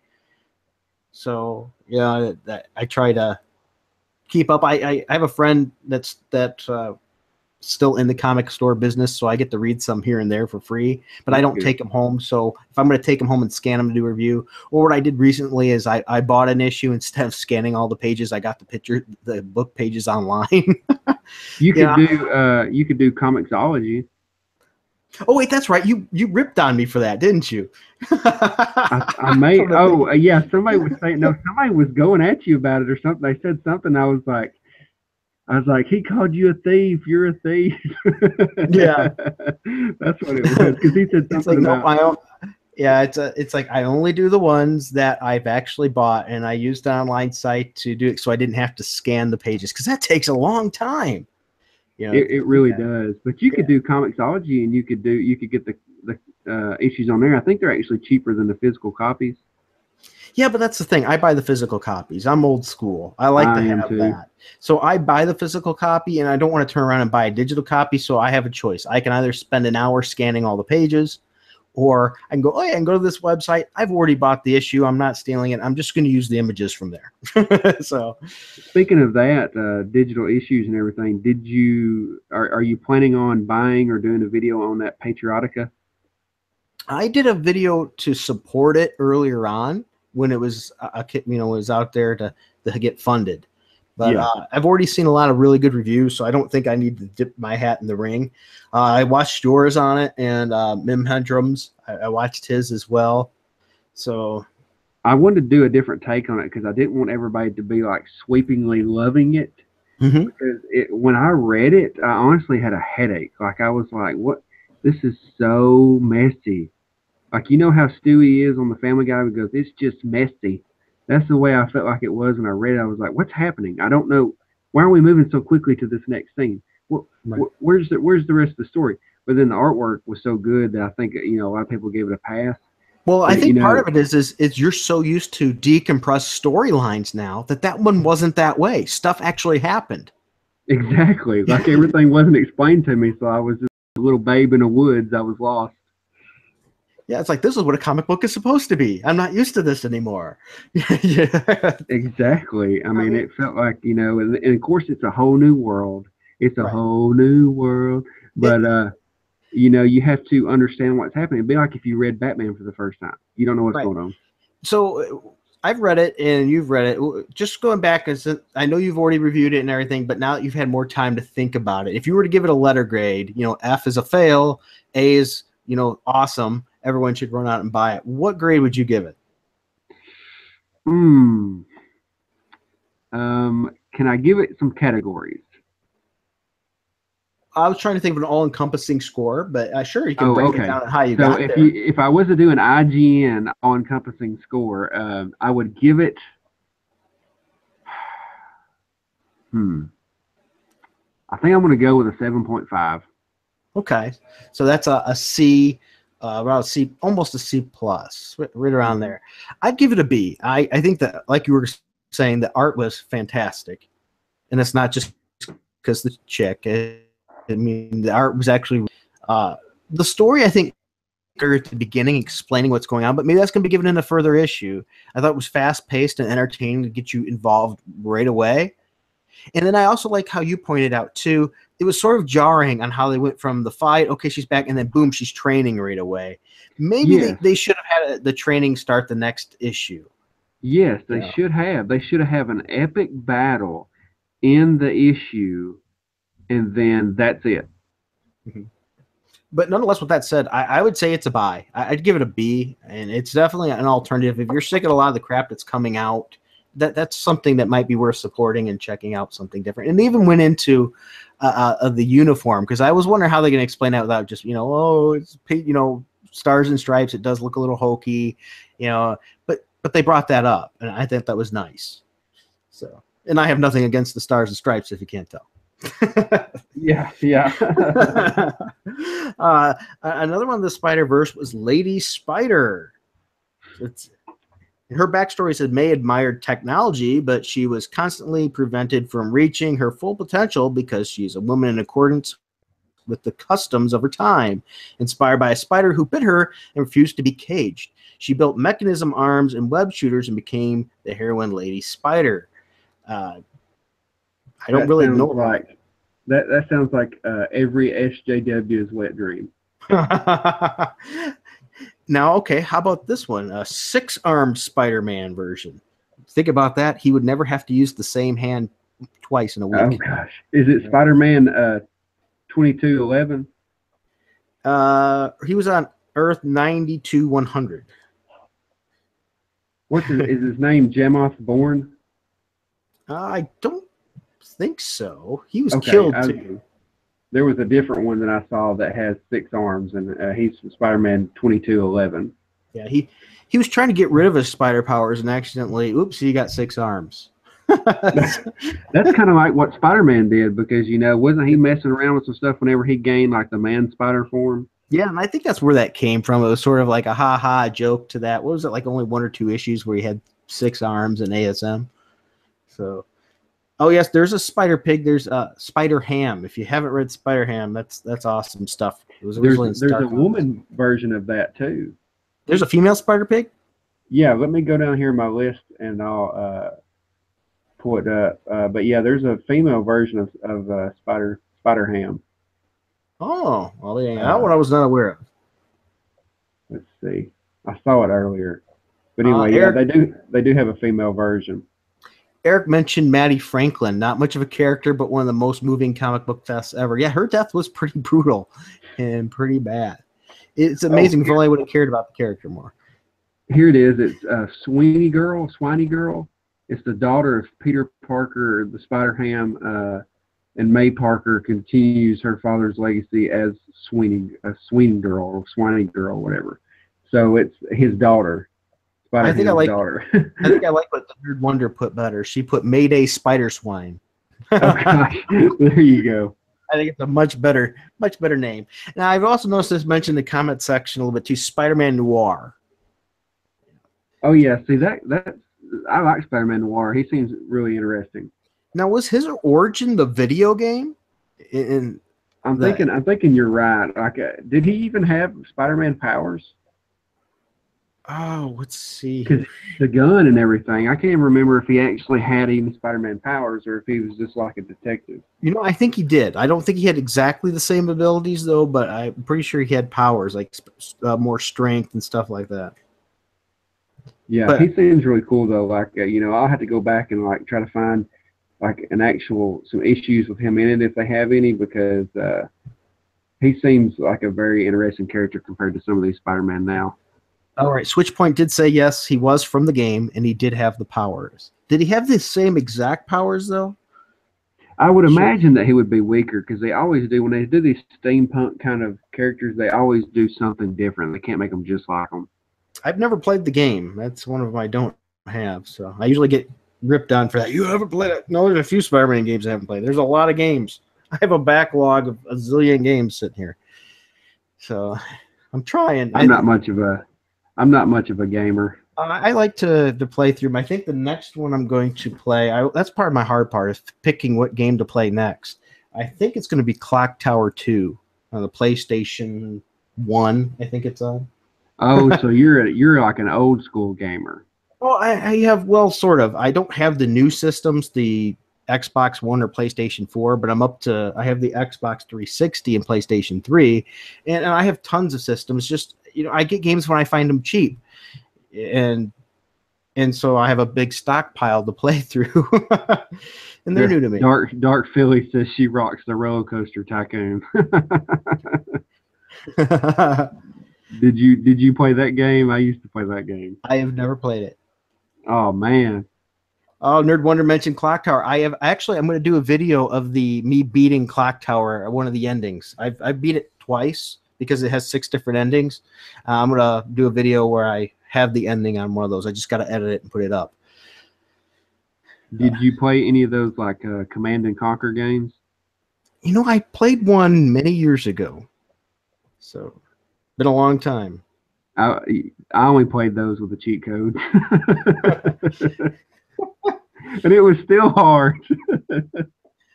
See, I like the challenge. I don't tend to like the cheat because I think that's part of the fun of, I did it, and to have that, just once again, it's the time. And as I said, part of my problem with playing game is the backlog now at this point. It's like, oh my gosh, what game do I actually play?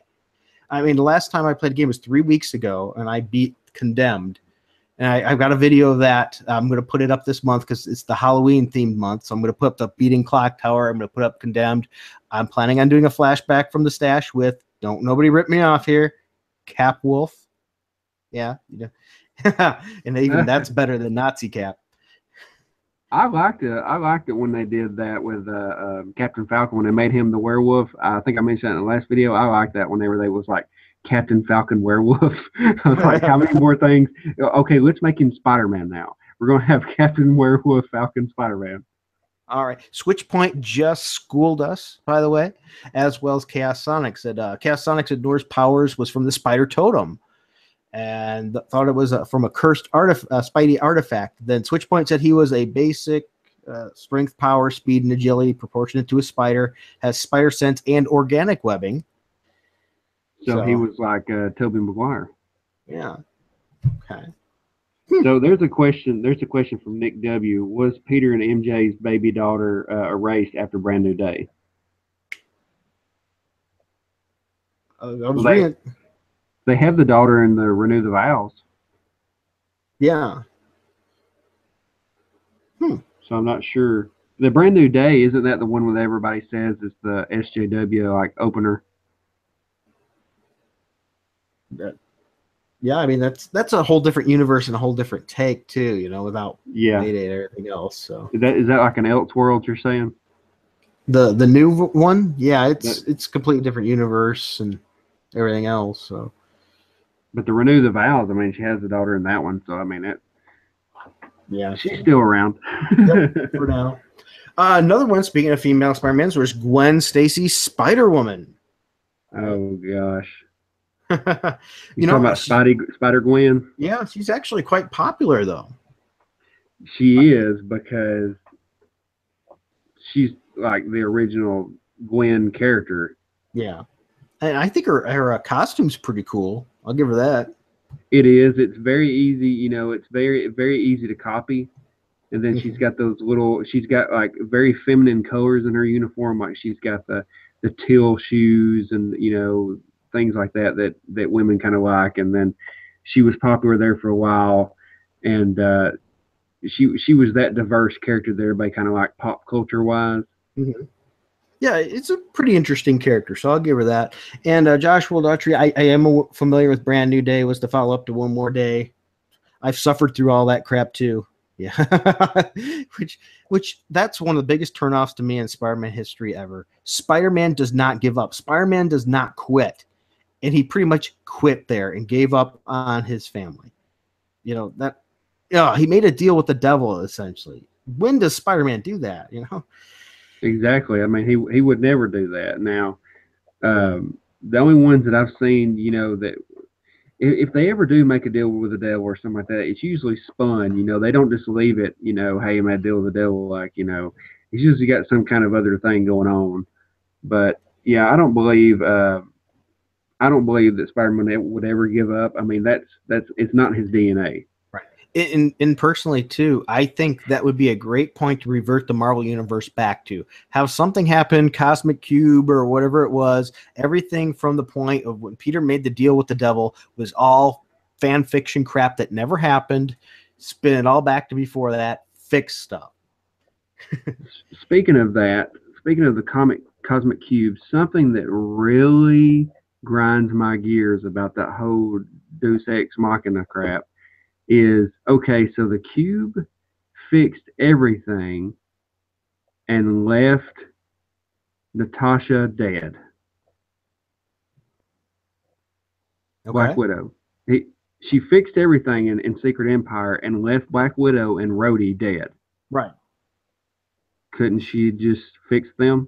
Because once again, Marvel really cares about diverse characters and female characters, right? Oh, wait a minute. Exactly. Only the ones that they choose. Right, exactly. The ones they want to make, and part of it too, I think ultimately, not many people talk about this. I think they like creating their own new characters like that, hoping they'll take off. For one, the name recognition automatically helps them. Two, is if they create the character, there's back end money for it in them, royalties and things that they get used otherwise if they create their own characters to use. Exactly. Because Sony owns a lot of characters and different companies own a lot of characters. So if you can kind of make your own, then you get to do whatever you want with them. Well, they don't own them; they own the rights for movies and things. So Yeah, this will yeah, allow them to have the big money on the movies, which is probably what you meant anyway, right? That yeah. big movie money just with their characters. And that's what it seems to be what they're all about. Right now is they're banking on this movie money because the comics are just sucking.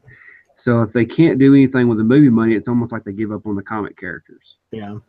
Another comic female character was Anya Corazon, or I can never pronounce her last name. Oh yeah, I just saw her. She was a Spider Girl. She went under a different name too for a little while.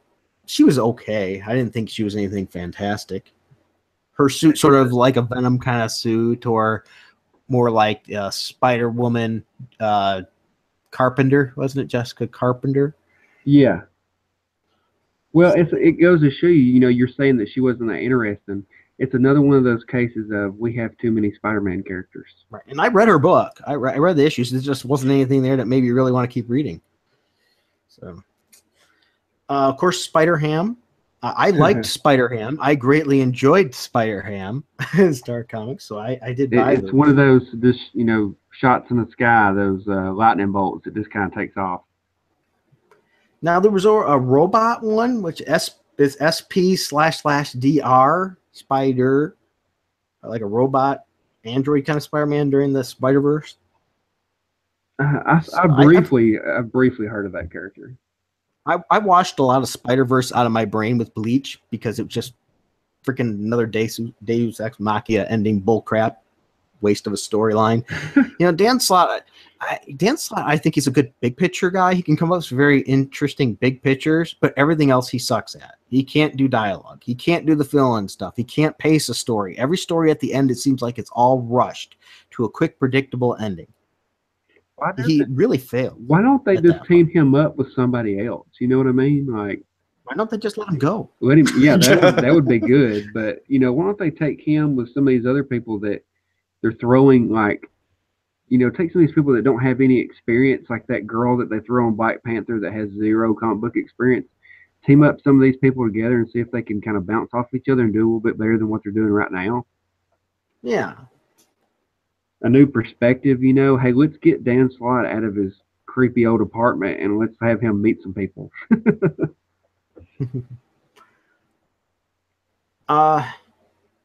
That's you know what? It wasn't a robot, and somebody mentioned too, and that's right. It was a spider suit, sort of like another kind of Iron Man thing. So good call. Oh. Joshua called me out. He's right. Yeah, now I do remember the Robo Spider pretty much. Yeah, I like that one. That one's cool because the suit. I always like techie stuff like that. That stupid video that Marvel come out with that had the girl dressing like Riri Williams. She says, "I like tech," and she likes tech. I like tech stuff like that. So anything that it's tech based, I seem to be drawn more towards that. So Joshua Daughtry gets points calling me out on that. Good job, man. That's why we do these streams so that y'all can tell us stuff. That's right. There's a lot of Spider-Man to remember. I can't remember all this crap. There was the Magna Universe Spider-Man, Magnaverse one. So that was more Spider-Man J from Earth 7041. He was a Japanese version of Spider-Man. Yeah. And if you ever watched the Japanese Spider-Man television shows, holy cow. Are they really good? Care for them, but it's like Spider-Man Power Rangers, that kind of stuff. It's weird. There's like a back and everything else. It's like, what? It's a completely different Spider-Man kind of thing. You know what that reminds me of? That reminds me of those that Japanese TV show they did with the Avengers where they had the discs and stuff. Where they could like summon the Avengers powers when they did the disc, almost like a Pokemon or something. I'm not familiar with if you're talking the Avengers cartoon that was done Power Ranger like, it was more like Avengers West Coast. It was a Japanese show, and I'm sure they'll talk about it here in a minute in the comments. But they had a TV show where these kids could use these discs to like summon the powers of the Avengers to fight crime. I never heard of that one. And I was like, what is this, man? And I never did give it a shot, but now I'm kind of wondering if it was good or not. Disc Wars. That's what somebody said in the comments there. You need to check that out. I guess so. That's something new. Nerd Wonder, I don't think you were responding to me because I subscribed to your channel before, but I did respond with yes, it was for the boobs. So, though it wasn't, I've subscribed to you earlier. I think you were talking about somebody else. Let's see here. There's another one, Spider-Man, and it's like a Yamarashu or something like that kind of one. One's a young motocross racer who was injected with the spider extract. So I have no knowledge much of that one either.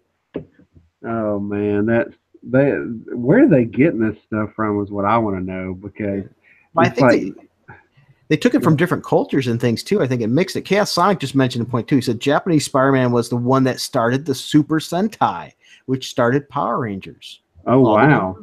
Well, that's some good knowledge bomb dropped. I didn't know that at all. No wonder I don't know about that, because Super Sentai has been around since forever. Well, I knew, and I don't know why I know this, because I didn't watch Power Rangers either, because I was an adult by that time. But they just pretty much took Super Sentai or whatever footage and then redubbed that, and then had the American parts for the regular school parts and crap like that. So oh yeah, I know all about the Power Rangers. Okay, see, I didn't really watch it. I've seen the Pink Ranger a couple of times, which I enjoyed. Yeah, but that's as far as my experience goes. Well, I read a little bit of the comics. Are good. Yeah, and that really surprised me. I thought the comic books would be crap. And I read a couple of those. It's like, holy cow, these are really good. They also have a crossover right now with them and the Justice League, Mhm. and it's really awesome because like they go first, they show up in the Justice League's universe, and then they have to go to their universe. So both teams get to see the other side's world, and they're fighting like a combination of Brainiac and Ward Zed teaming up together, and it's really good. Like you need to check it out. Cool. I will have to do that. And look at that. Somebody's asking right now, Nerd Wonder, when's your next video coming out? That's right. Nerd Wonder is going to be doing a Q&A with me pretty soon. I can tell you that. All right. We've talked about it. I didn't throw it under the bus, I promise. Another one, there was a India Spider-Man. So he was a poor Indian boy who was constantly being teased by other kids at school, much like Peter Parker. Of course. Being chased by other kids, he entered an ancient yogi who gave him power of a spider and fought evil that threatens his world. Once again, not a whole lot of info on him. Now, this next one I know quite a bit about was the Captain Universe Spider-Man, because that gave us that classic issue when he punched the Gray Hulk in the freaking outer space. That was awesome. That is cool. that was awesome when you thought that's like, oh yeah, we just punch him. I remember that. Then the next issue with Hulk's like, oh my gosh, how am I gonna get down? that was cool. One powerful Spider-Man. Yep, Nerd Wonders put yes, I want to check. Yep, we will do that as soon as we can. I owed Underground Geek this for like a long time. I screwed up this poor guy's being on here for a lot. Oh yeah, okay.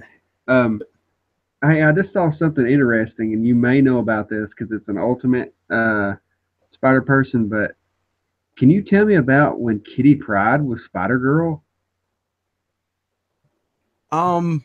Was she a Spider Girl? I think in the Ultimate Universe, she was. Well, I know in Ultimate Universe, she was dating Peter Parker for a while, and I think she created a spider kind of outfit or something like that for a very short time. Yeah, because if I'm not mistaken, it says Kitty Pryde Ultimate Spider Girl, and I was like, "What?" I'm gonna have to ask Captain about this.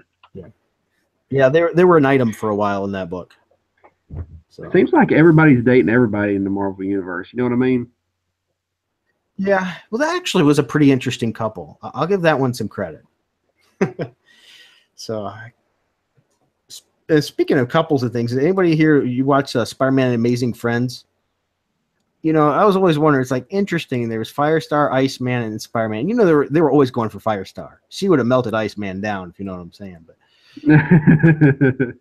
But you know, I can understand that. Firestar was pretty cute. Yeah.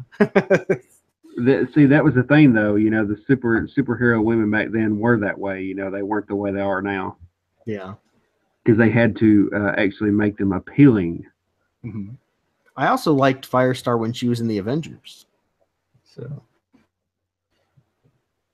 Oh, somebody said Firestar. It have something to do with Ultimate Colossus being gay. Yeah, it might have something to do with that.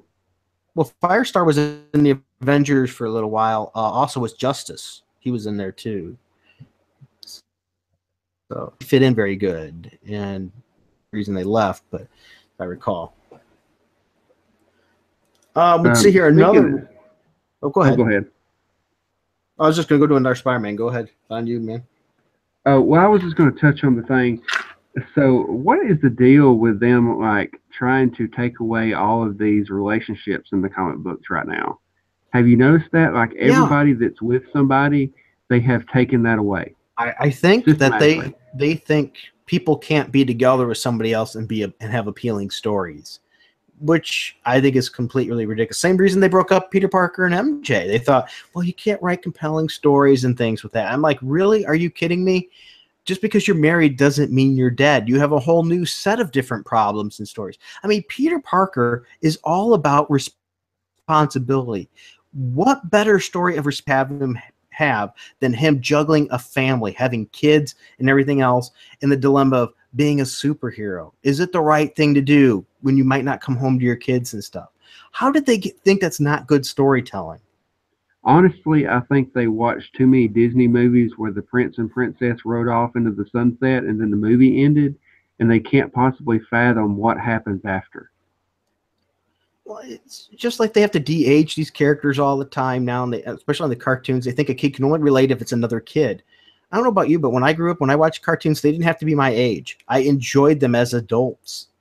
Yeah, I mean, they can't tell stories, and it goes back to they don't have any life experiences. You can't write about what you don't know. It's going to show, and so they can't write about relationships because they don't have any successful ones. So they have to write about these people breaking up. You might have a very good point there. I can't write about things that I don't know about. Like I couldn't write about someone who has 5 kids because I don't have 5 kids. So therefore, I'm not going to write about it. But instead, they're thinking, well, what I'm going to do is I'm going to make this person have no relationship. They're going to get a divorce, and their kids are going to leave them.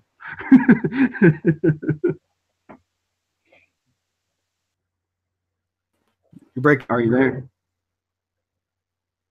Can you hear me? Up there. Let's see if I can get you back here.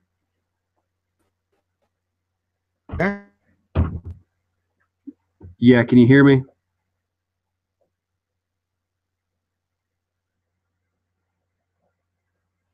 It's on my end. Just a second. Is it? Okay. I think my end's getting bad. I'm going to check my internet, make sure people are staying off. Okay. Well, that may just check it out. It may just be our time.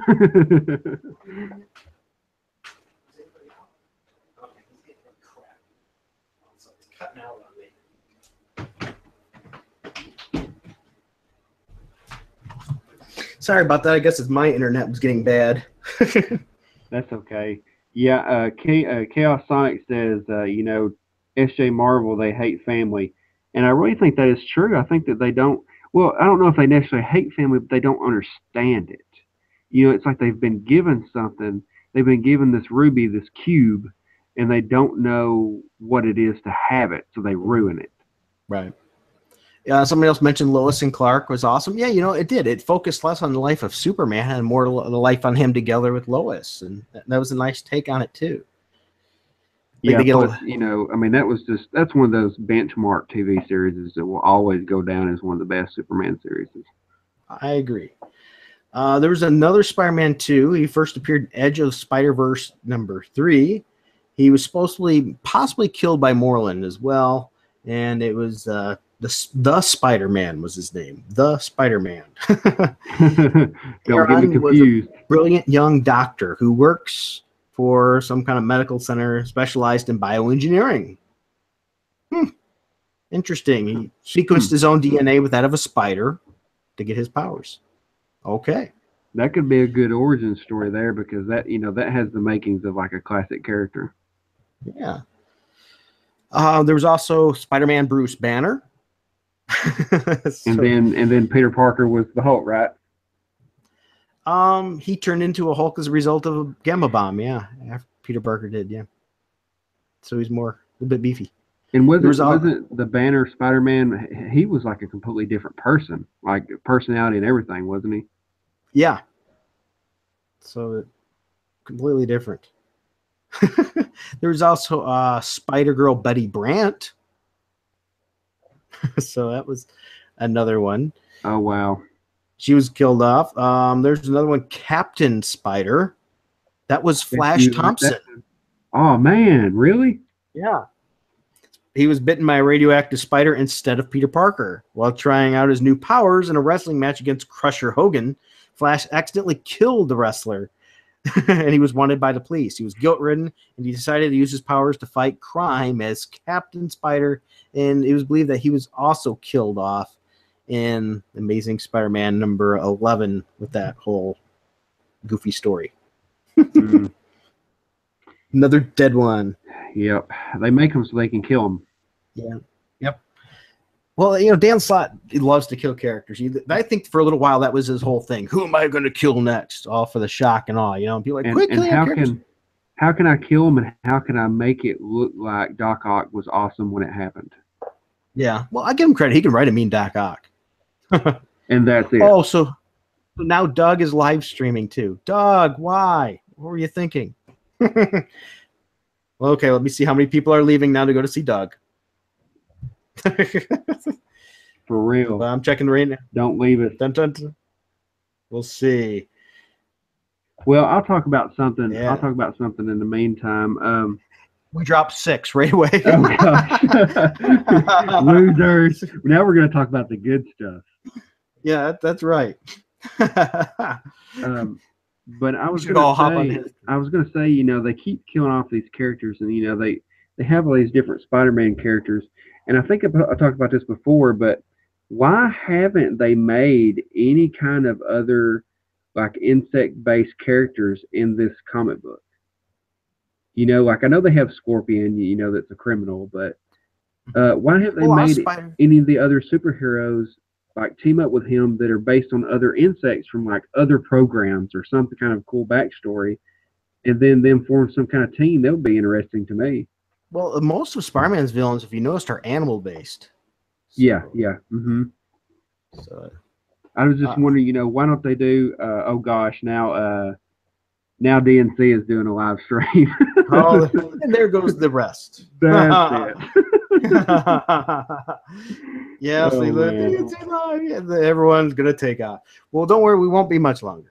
There was also a Spider Knight. We just won't go into as much detail on these because we're gonna wrap it up soon anyway. My goal is just a little over an hour. Patton Parnell. He was in there as also. Man, there was a ton of these Spider ones. Civil War had the Iron Spider. That was a more popular one. Yeah, he's like a benchmark character. Everybody liked him. I wouldn't say everyone liked. I didn't care for him. I mean, once again, Peter Parker's supposed to be smart. Why does he need Tony Stark creating his tech for him?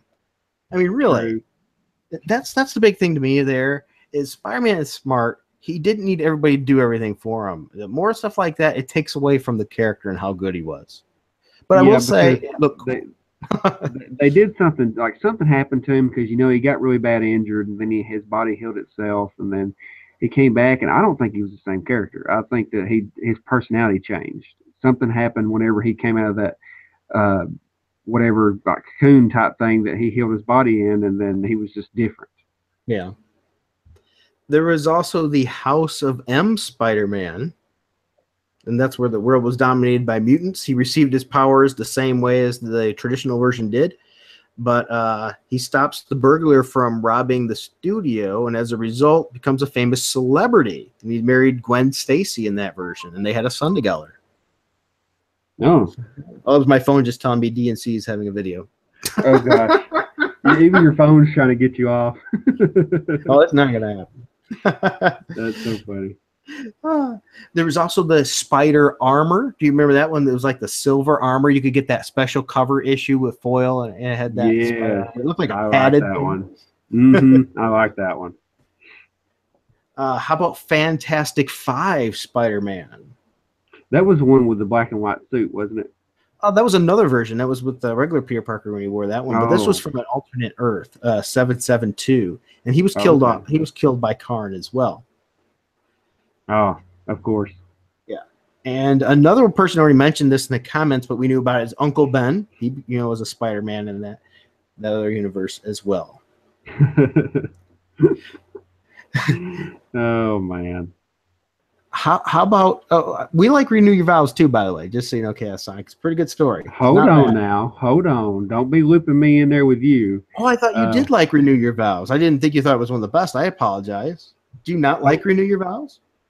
Yeah, I did, but it had some hang-ups. Like, I think that the whole premise is very good, but there was some points in there that were very unorganic. Mm-hmm. But I did like the whole part that at the end he didn't get the girl. I thought that was kind of funny because it's very Spider-Man-like. Okay. But I didn't like Flash Thompson. Now, did they fire Conway off the book, or did he choose to leave the book? Oh, I was talking about the movie. You're talking about the comic book, Renew the Vows. Yeah, the comic. The comic book, Renew Your Vows, I'm not sure if they fire him or not, but I do know that I'm counting my days till that book gets canceled. That's how bad I think it is. Well, it's so you really don't like it, or you just think the sales are bad? Well, both. Yeah. It's very hard for Spider-Man satellite books. They never usually sell as much as the main title. So I mean, because you already got so many Spider-Man books you flood the market with, so much Spider-Man, people aren't going to buy them all, and it's a completely different take. It started pretty strong, but I don't think it really held the audience. Jerry Conway was phoning stories in. He could have been, maybe he just didn't care. I think I agree. Let's see, there's a Hostess Spider-Man, from those Hostess ads. Oh gosh, that reminds me of the DC Snickers commercials right now in the comic book. Oh yeah, there we go. Which has some better artwork than most of Marvel right now. Yes. There was Spider Wolf. Oh, I don't know about that one. That might be interesting. He was also killed off too. Oh, of course. He's from a different Earth. Spider Moon Man. He was killed as well. Spider-Man 1602. He was first appearance was Guardian of the Galaxy Free Comic Book Day. He's from another Earth 331, bitten by a spider exposed to temporal energies. Peter's given powers, which he uses heroically in England in 1602. And he was also killed by Morlun in that Free Comic Book Day. I remember reading that one. I think it was right at the very beginning. He was one of the first ones taken out. Of course. And there's a Spider-Man version from Spider-Man's Amazing Friends, which we already talked about a little bit. There's a Spider-Man the Capcom edition from the video game, which, let's see, he was also beaten by Morland's team, but I don't think he was killed off. So there we have it, a absolute crap ton different versions of Spider-Man, diluting the pool. Now, granted, a lot of those aren't in main continuity, so it's okay, but we do have a lot of them still running around currently, don't we? Yeah, I mean, it's, and it goes to show that they really like to saturate your market, because just read Venomverse. I mean, they take something that somebody likes and they say, let's make 80 of them. Right. Now, since you're following Venomverse, now granted you are biased. Let's make that a point, because you're a major Venom fan. So with that said, would you recommend people buy this Venomverse? If you're looking for a fun story that has no continuity to the main storyline, yes. Okay. So as long as you turn off the main storyline, is it not in canon, or is it? It is and it isn't, because it is the current Venom, Eddie Brock, and that's about it. Because all these other Venoms are from the multiverse. They're different versions of Venom that would have happened in certain storylines and certain circumstances. So they have no value, I guess, is what I'm trying to say. Is they're cannon fodder. Okay. So when they're fighting, you're not necessarily sad if they die. So then what they do is they have all-out fights where characters are just killing each other. And then you have these smirky dialogues and everything. So it's just all in around good fun as far as storylines go. And then it's kind of like a no holds barred. We're going to end this in a flash, because it doesn't necessarily matter. Okay. So ultimately, then you're saying it's a fun read. It's worth at least checking out. Like they said, it's good, stupid 90s fun. All right. Fair enough. So good, stupid 90s fun. All right, everybody. Thank you for joining us as we geeked out on different versions of Spider-Man, as well as a little bit about current events. And I'd like to thank Underground Geek for being patient with me and doing this for a third time due to technical difficulties and then people blowing up their cars on the road. And so I greatly appreciate that, and I'd love to do this again with him sometime on another topic on his channel or at mine anytime he wants, as long as we can work it out. If you don't already subscribe to his channel, I strongly suggest you do it. He doesn't just mimic everybody else out there. He gives you his true views on things, which doesn't always run the same as everybody else's. Right? And that's one of the things I love about your channel. And you have a really funny ending on your channel too, don't you? Oh yeah, you like my outro? Yeah, where did you get that from? It's the Batman Metal song, and then I dubbed another song in it. I was just listening, like it was funny. I was at the gym and I was listening to that song, and I thought, it'd be really funny if I took that song and I put it in Batman Metal and made it into my outro. Okay. So then I just dubbed it on there, and everybody seems to like it. Yeah, every time I see that, I giggle. So definitely, at least give his channel a chance. It's well worth your time. So make sure you do that. And if you want to see his take on the earlier video we were talking about, make sure you check that last one out. It was really good too. He gives his insight on that whole situation. All right, guys. Well, thank you for watching. We greatly appreciate you watching, and hopefully you join us again next time. And so until next time, keep it frugal. Bye, guys. All right, we're still streaming here. I guess now to figure out how to turn this thing off and stop.